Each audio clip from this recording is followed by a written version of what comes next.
চিনল না। আজকে দুনিয়ালে আমরা পাগল হয়ে গেছি। আজকে কবরে ভয় করি না, আল্লাহকে ভয় করি না যে একদিন আমাদের এই দুনিয়া ছেড়ে চলে যেতে হবে। ভাই, নিঃশ্বাসে কোনো বিশ্বাস নেই ভাই। আসার সিরিয়াল আছে কিন্তু যাওয়ার কোনো সিরিয়াল নেই। আপনি আমার আগে যেতে পারেন, আমি আপনার আগে যেতে পারি, কারণ এই দুনিয়া একদিন আমাদের ছেড়ে চলে যেতে হবে।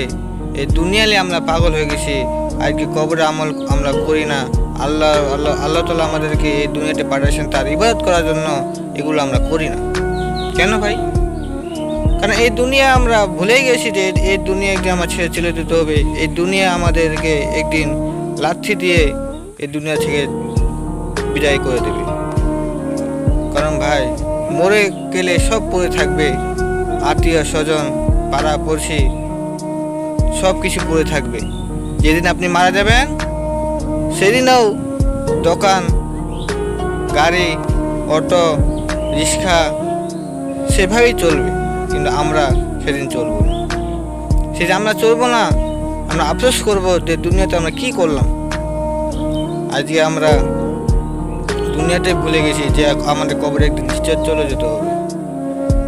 কারণ ভাই, আপনি যেদিন মারা যাবেন, আপনার আপনজনরা যখন আপনাকে গোসল করাইয়া, বড়ই পাতা গোসল করাইয়া আপনাকে শেষ গোসল করাবে, আপনাকে যখন আপনাকে কবর রাখবে, কবরে রাখার পরে আমরা মনে করবো আমার আপনজনরা আমাদের সাথে কবরে যাবে না ভাই। আমরা একটু পর দেখবো যে দুটি লোক আমাদের কবর নামছিল সেই লোকটিও উঠে যাবে। আমরা মনে করবো যে দুনিয়াতে আমরা কিচ্ছু থাকলো না, তিন ডক্টর সারা কাপড় ছাড়া আমরা কিচ্ছু গেল না। আজকে আমরা দুনিয়াতে এত টাকা পয়সা কিছু করলাম, এত টাকা করলাম, আজকে দুনিয়াতে পাগল হয়ে গেছিলাম। সেখানে আমার ছেলেগুলো, আমার মেয়েগুলো একটাও আমাকে দিল না কবরে, আজকে সব ফিরিয়ে দিল। আজকে আমরা কবর যখন আমাদের কবরে রাখবে, যখন 40 কদম যখন হেঁটে যাবে ভাই, যখন আমাদেরকে প্রশ্ন করার জন্য দুইটা ফেরেশতা আসবে, ফেরেশতা প্রশ্ন করবেন, মান রব্বুকা, তোমার রবকে, মান দিনুকা, তোমার দিন কি, মান নবীকা, তোমার শেষ নবীকে। ভাই, এই তিনটা প্রশ্ন যদি উত্তর দিতে না পারি আমরা, তা আল্লাহর অর্ডার হয়ে যাবে, হে ফেরেশতারা তোমরা তাড়াতাড়ি জাহান্নামে আগুন জ্বালাইয়া দাও কবরে। আল্লাহ তাআলা বলেছেন, জাহান্নামের আগুন যদি এক থপা যদি দুনিয়াতে ফেলানো হয়, তাহলে এই দুনিয়াটা জোরে ফোরে ছারকার হয়ে যেত। আল্লাহু আকবার। আজকে দুনিয়াতে আমরা ব্যস্ত হয়ে গেছি ভাই। ভাই, দুনিয়া কিছু না আমাদের। আমরা দুনিয়াতে আসছি, বছর আমরা বাঁচবো, 60 বছর বাঁচবো, বা 70 বছর বাঁচবো, 100 বছর বাঁচবো। সেই কিয়ামতের দিন আল্লাহ তাআলা সেই কবরে আমাদেরকে কোটি কোটি বছর থাকতে হবে। সেখানে আমরা কীভাবে থাকতে পারবো? আজকে দুনিয়াতে আমরা ব্যস্ত হয়ে গেছি ভাই। আপনাকে বলি যে আসার সিরিয়াল আছে কিন্তু যাওয়ার কোনো সিরিয়াল নাই, আমি প্রায় বলি। কিন্তু আমরা এগুলো ভুলে গেছি যে আসার সিরিয়াল আছে কিন্তু যাওয়ার কোনো সিরিয়াল নেই। কবরে এত ভয়ঙ্কর হবে যে কবরে কেউ থাকবে না। কবরে থাকবে না। আমার কবরে আমি যাব, আপনার কবরে আপনি যাবেন। আমি আপনাকে বলি ভাই, দুনিয়ালে ব্যস্ত হয়ে পড়েন না ভাই। কবর এত ভয়ঙ্কর, আমি যদি সারা দিন বলি ভাই, শেষ করা যাবে না।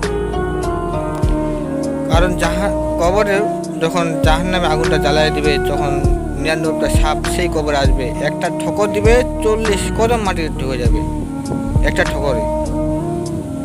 আজকে আমরা এগুলো বুঝি না।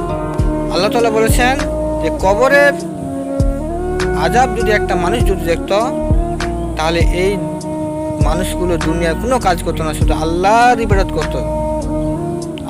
করতো শুধু। আজকে এগুলো বুঝি না ভাই। কেন ভাই? কারণ এই দুনিয়া ছেড়ে একদিন চলে যেতে হবে। আমরা তো কত লোকের জানাজা পড়লাম না, কত জানাজা পড়লাম। আজকে জানাজা লোককে দেখে আমরা অবাক খাই যে ভাই, এখানেও সেখানে আমাকে যেতে হবে। আজকে সেই মানুষটা দুনিয়ার সব ফিলায় চলে গেল, শুধু 3 উক্ত সাদা কাপড় নিয়ে গেল। আমি বেশি কথা বলতে চাই না আপনাদেরকে।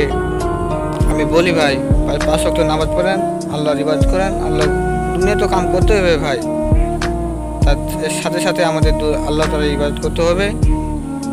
আমার কথাগুলো যদি ভালো লাগে অবশ্যই লাইক শেয়ার দিয়ে জানিয়ে দেবেন, আর অন্য মানুষকে দেখার সুযোগ করে দেবেন আমার কথাগুলো। আল্লাহ তাআলা এই উছিলা, এই কথাগুলোই যদি একটা মানুষ যদি আমল করে, আল্লাহ তাআলা আপনাকে এই শেয়ারের মাধ্যমেই আল্লাহ তাআলা আপনাকে নেকি দেবেন। আল্লাহ তাআলা আমাদেরকে সবাইকে এই কবর থেকে, আযাব থেকে মুক্তি দান করুক সকল। আমিন। আসসালামু আলাইকুম ওয়া রাহমাতুল্লাহ।